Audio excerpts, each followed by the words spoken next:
Sasa ulijiunga na kwaya ukiwa ni mwanakwaya wa kawaida tu kama waimbaji wengine ambao walikuwepo, lakini sasa hivi unafanya kitu kingine cha tofauti kabisa, tofauti na ule utaratibu wa kawaida wa uimbaji ambao tumeuzoea. Kwa sababu sio kila mwanakwaya anaweza kusolo. Sio kila mwanakwaya ni soloist. Lakini wewe kwa namna ya pekee ndani ya miaka mitatu umejiunga na kwaya na umekuwa soloist.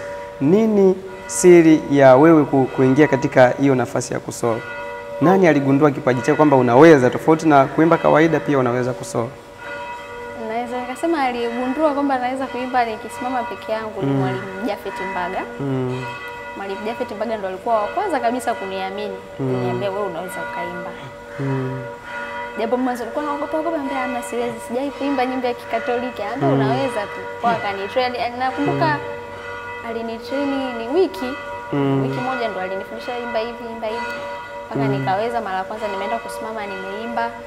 Baadaye yeye kumaliza chuo, maana alikuwa mwaka wa 3 mbele yangu. Wakati wewe uko wa pili. Nilipoondoka sababu nikawa kidogo nimepoa, ila aliyekuja tena kutoa walimu uongozi kwenye kwaya. Naye akaja akaniamini zaidi. Nani huyo? Mwalimu Freddy Pius. Okay. Mwalimu Freddy Pius alipokuja naye akaniamini zaidi. Akawa ndio hivyo anani-train, akikutana na hiki watu sijui wana rekodi ananiita naenda na rekodi nao. Mpaka sasa hii ndio niko naye. Naendelea kuni-train. Sasa wewe mapokeo yako yalikuwa ni yapi? Ukizingatia kuimba tu kawaida ulikuwa unaogopa. Sasa alivyokuambia kwamba Vivian unaweza ukasimama peke yako, wewe kama wewe na ukafanya kitu, mapokeo yako yalikuwa ni aje?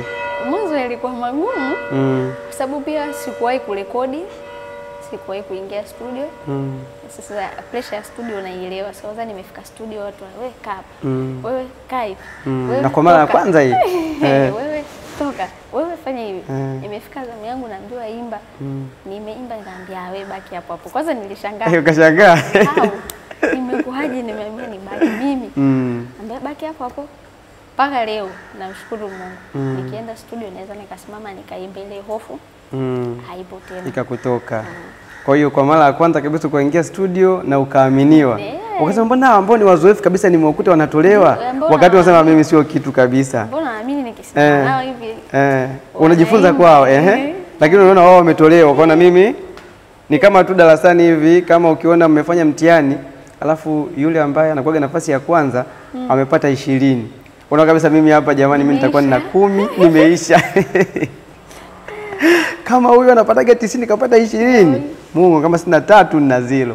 Kwa hiyo Mungu ni mwema, mambo yakawa vizuri mpaka sasa unaendelea. Japo bado unajifunza. Unajifunza. Hongera sana.